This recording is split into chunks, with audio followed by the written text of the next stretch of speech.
Hey, thanks for checking out my video.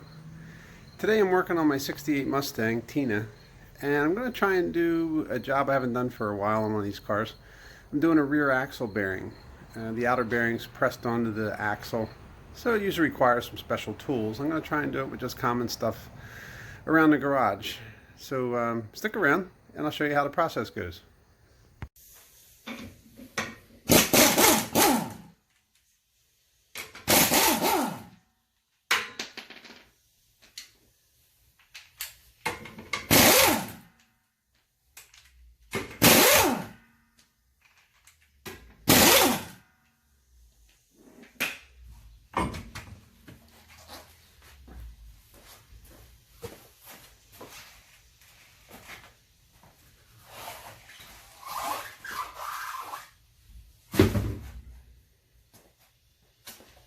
Okay, so got the car sitting on a jack stand.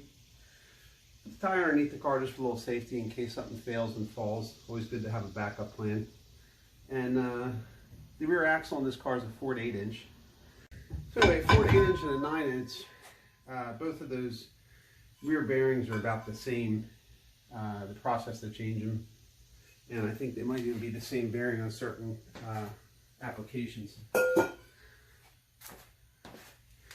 So there's 4 bolts that hold a flange on here. You remove those and then pull the axle out with the bearing, and the seal for the axle is actually in a little bit further. And I'll show you that once I get it apart.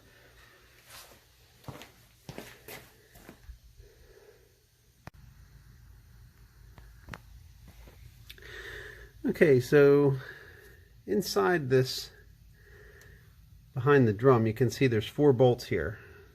2 on this side, 2 on that side. They give you a hole in the axle hub area so you can go through with a torque wrench or a socket and get those bolts off without too much trouble. So we'll get those off and then show you what comes next. I don't have a very big slide hammer or anything, but I do have this, which may do the job, so I'm going to give it a try.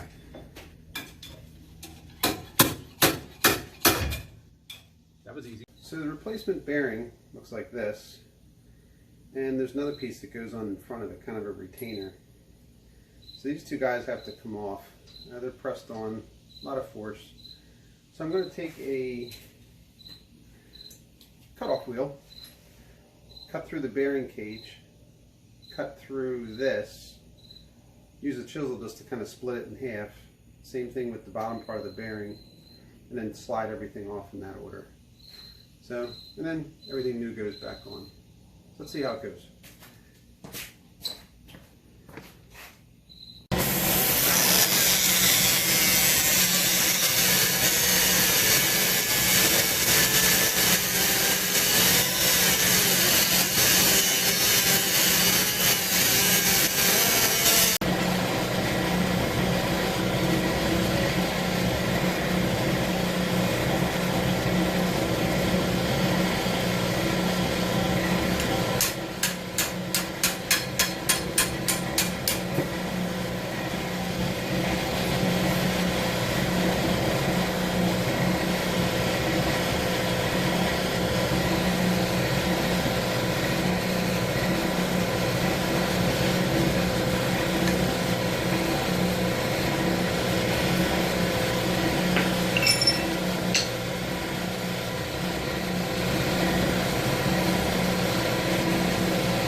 Okay, so the old bearing and the retainer has been cut off, and I cleaned up the axle and just put a little bit of grease on the end of it to help things slide back together.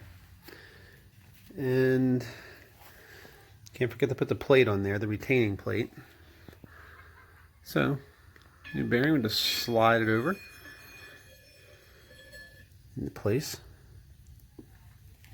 And what I'm going to use to press this on, I went to the local Home Depot and picked up a piece of pipe. This is actually black iron pipe, 1.25 inches. I'm just going to slide it down over the axle. And I had an old brake rotor. The brake rotor was sitting out from a job I had done, and it was the right bolt pattern for the axle. So that's going to be a nice platform to sit it on. Why tap the pipe in and press the bearing in place. So let's see how it goes. Okay, so I'm using the old collar that went over the bearing as a spacer.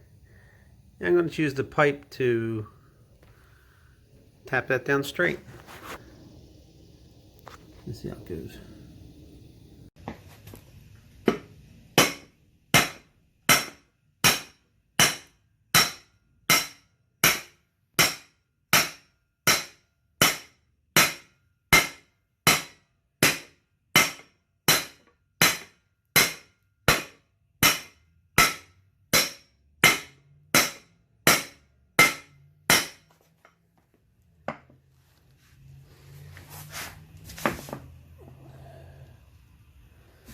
Almost there.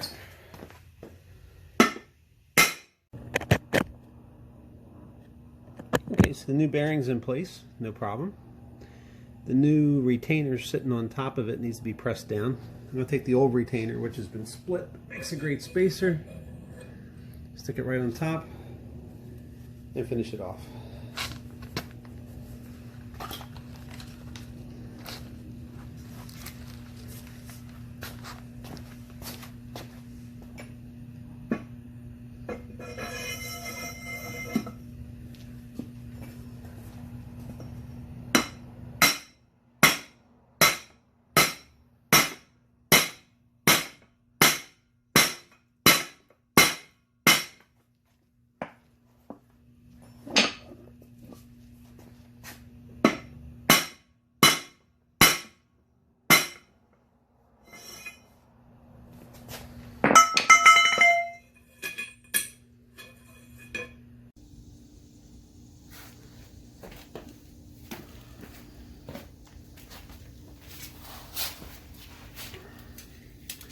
Alright, so I'm going to slide hammer into the seal.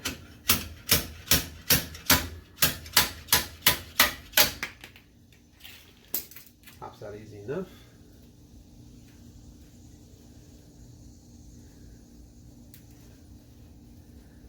Everything's already nice and clean.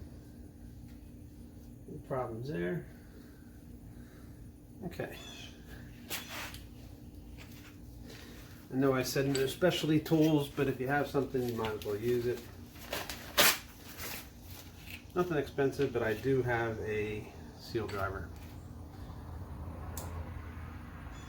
Size looks good on that seal.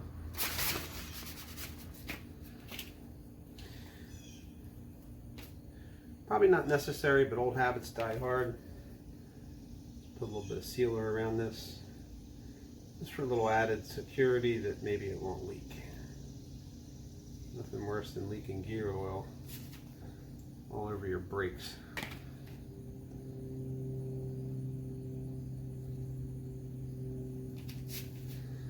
Alright, so a little bit of sealer on there. Let's set this guy in place.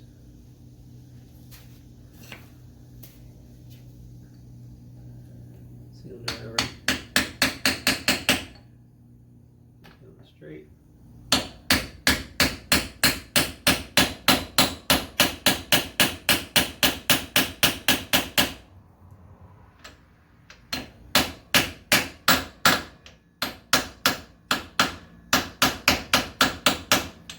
You can hear the sound change once it's seated in place. And that's it. Seal's in there.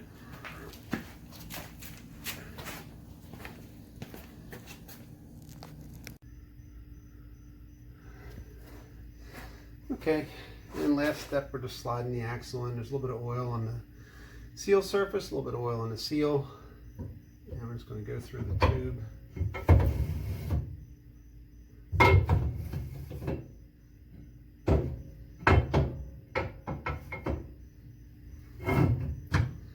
Line up as we go. The bearing should be lined up. This plate's facing the right way.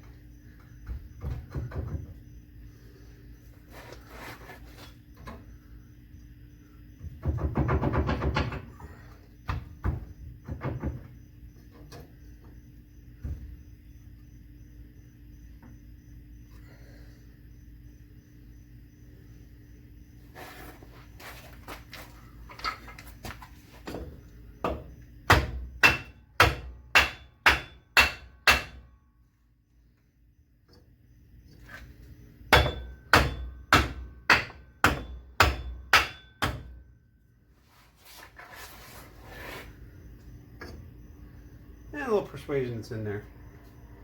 And just put the 4 bolts back in, tighten them up, and you're good to go.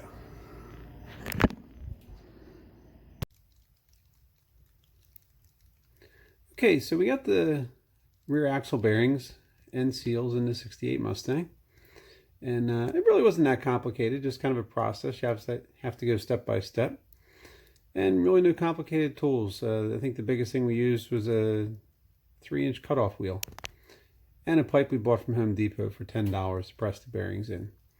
So I hope this helped you out if you have to do bearings on your Mustang or another classic car. Like I said, the Ford 8-inch and 9-inch rears are pretty common in a lot of vehicles back then. And the same principle to do the job applies to just about all of them.